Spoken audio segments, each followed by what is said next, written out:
Welcome back to the channel. Today we're covering a desert survival thriller that's as bloody as it is intense. It starts with a secret romance, spirals into betrayal, and ends with one of the most brutal revenge stories you'll ever see. This is a tale of power, survival, and payback. Let's break it down. We open on the vast emptiness of the desert, silent, endless, and merciless.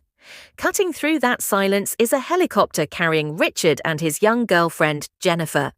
He's brought her out to his luxurious hideaway in the middle of nowhere, eager to spend time with her before his hunting buddies show up. The tone starts light, passion, luxury, and secrecy. Richard has a wife and kids back home, but Jennifer is his escape. At this point, it feels like just another affair until reality intrudes. The next morning, Richard's hunting friends, Stan and Dimitri, arrive earlier than expected. Their presence immediately disrupts the mood. Jennifer tries to play it cool, but Stan's eyes linger a little too long, making his interest obvious. That night, the group hangs out by the pool, drinking and joking. Richard shows off a strange gift from the helicopter pilot, peyote, a powerful hallucinogen. He brags about its mind-bending effects, even telling a disturbing story about a man who mutilated himself while under its influence. Jennifer, curious, slips some away for herself. The atmosphere is casual on the surface, but under it simmers tension, attraction, and danger. The next day, things take a dark turn. While Richard is away, Stan corners Jennifer.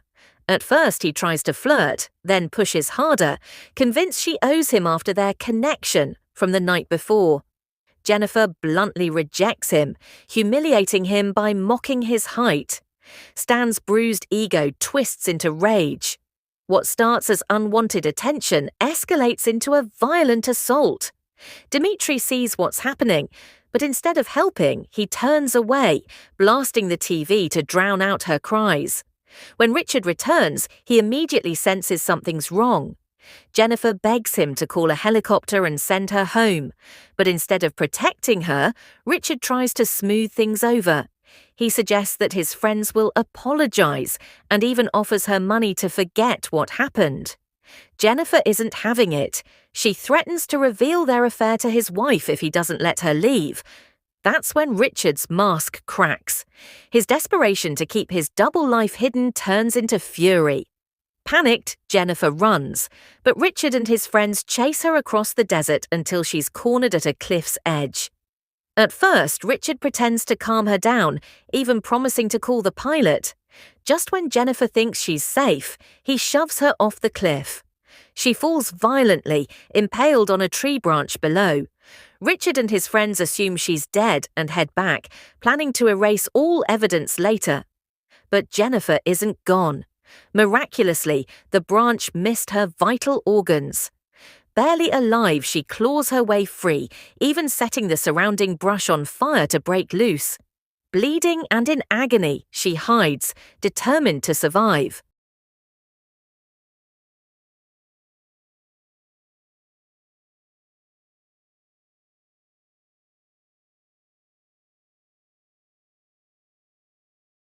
Eventually, she remembers the peyote she secretly kept.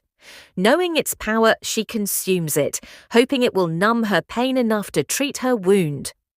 Under the hallucinogen's effects, Jennifer slips into a trance-like state.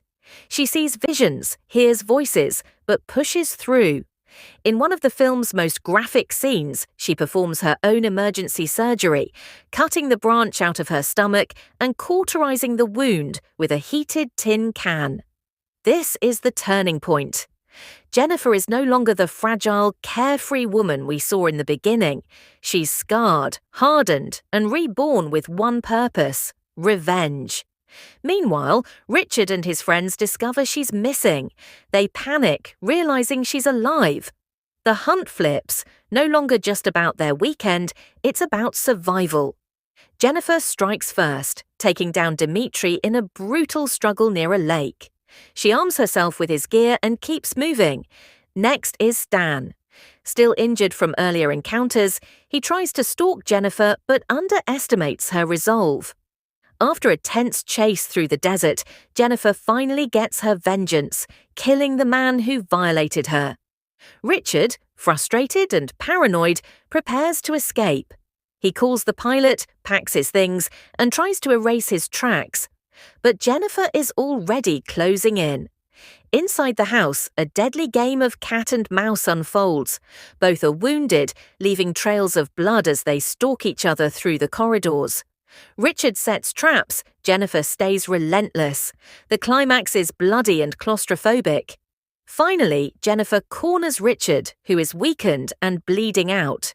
She fires the fatal shot, ending not only his life, but also the nightmare that began when she was pushed off that cliff. Jennifer's transformation is one of the most brutal and satisfying revenge arcs out there. What would you have done in Jennifer's place?